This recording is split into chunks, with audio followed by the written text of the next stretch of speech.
This video sponsored by BuyMo T-Shopping app. BuyMo T-Shopping application is one of the online shopping app now available on Play Stores and App Stores.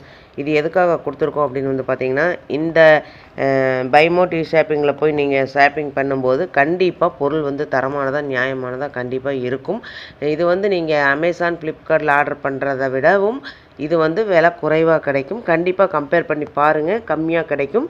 அதே மாதிரி இதோட link வேணும்னா நான் வந்து டிஸ்கிரிப்ஷனில் கொடுத்துருக்கேன். அந்த டிஸ்கிரிப்ஷனில் போய் டச் பண்ணிங்கன்னா அந்த லிங்க்கை டச் பண்ணும்போது நீங்கள் ப்ளே ஸ்டோர் போகும்.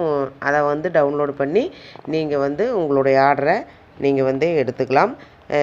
என்ன பொருள் வாங்குறதுனாலும் வாங்கலாம். ஹோம் அப்ளையன்சஸ் வாங்குறதுனாலும் வாங்கலாம், இல்லை காய்கறி வாங்குறதுனாலும் வாங்கலாம், வீட்டுக்கு மளிகை பொருட்கள் வாங்குறதுனாலும் இந்த ஆப்பில் போய் நீங்கள் வாங்கும்போது உங்களுக்கு குறைவான விலையிலையும் தரமானதாகவும் இருக்கும். இதை தான் நம்ம எல்லாருமே விரும்புவோம். அதே நம்ம விரும்புகிற மாதிரி பொருள் வேணும்னா நீங்கள் ஒரு தடவை இந்த பைமோட் ஷாப்பிங் பண்ணி பாருங்கள். உங்களுக்கு ரொம்ப ரொம்ப பிடிக்கும். லிங்க் வந்து டிஸ்கிரிப்ஷனில் இருக்குது, யூஸ் பண்ணிக்கோங்க. Welcome to my channel. இன்றைக்கி என்ன பார்க்க போகிறோம் அப்படின்னு பார்த்தீங்கன்னா, இன்றைக்கும் ரொம்ப முக்கியமான விஷயத்தை பற்றி தான் பார்க்க போகிறோம். வாங்க வீடியோக்குள்ளே போகலாம்.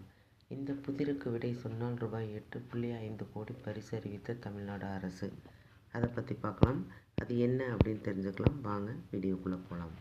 சிந்துவெளி பண்பாட்டின் எழுத்து முறையை புரிந்து கொள்ள வழிவகை செய்தால் 8.57 கோடி ரூபாய் என்ற தமிழக அரசின் பரிசை தட்டிச் செல்லப் போவது யார் என்பது குறித்து விவரிக்கிறது இந்த தொகுப்பு. உலகின் மிக முக்கியமான பண்டைய நதிக்கரை நாகரிகங்களில் ஒன்று சிந்து சமவெளி நாகரிகம். சுமார் 5000 ஆண்டுகளுக்கு முன்பு பல சிறப்புகளை கொண்ட நாகரிகம். இது குறித்து 1924 செப்டம்பர் 20 ஆங்கிலேய தொல்லியல் துறை அதிகாரி சர் ஜான் மார்ஷல் வெளியிட்ட அறிக்கை வரலாற்றை திரும்பி பார்க்க செய்தது. பாகிஸ்தானில் உள்ள ஹராப்பா, மொகஞ்சதாரோ ஆகிய இடங்களில் அகழாய்வு செய்தவர் சிந்துவெளி மக்கள் காலம் ஆசிரியர்களுக்கு முந்தைய காலம் என்றார். இதில் முக்கியமான ஒன்று சிந்து சமவெளியில் கண்டுபிடிக்கப்பட்ட நகர கட்டமைப்பு, பகடைக்காய்கள், பானைகள், விளையாட்டுப் பொருட்கள். தமிழகத்தில் கீழடி, ஆதிச்சநல்லூர் உள்ளிட்ட இடங்களில் கண்டுபிடிக்கப்பட்ட பொருட்களும் ஒத்துப்போகின்றன. பானைகளில் காணப்படும் கீறல்கள் மொழிக்கு முன்னதாக குறியீட்டின் வழியாக கருத்தை வெளிப்படுத்தி இருக்கலாம் என்பது அறிஞர்களின் கருத்து. இந்த எழுத்துக்களை படிக்கும்போது இந்தியாவின் வரலாறு எங்கிருந்து தொடங்கியது என்பதும் வரலாற்று ஆய்வாளர்கள் கருத்து. சிந்து சமவெளி வரலாறு தமிழ் மொழியின் தொன்மை குறித்து விஞ்ஞானபூர்வமாக ஆய்வுகளை நடத்தி சிந்து சமவெளி குறியீடுகளில் இருப்பவை தொல் திராவிட எழுத்துரு வடிவங்கள் என்கிறார் ஐராவதம் மகாதேவன். சிந்துவெளி பண்பாட்டு எழுத்து முறை படிக்கப்படவில்லை, வாசிக்கப்படவில்லை.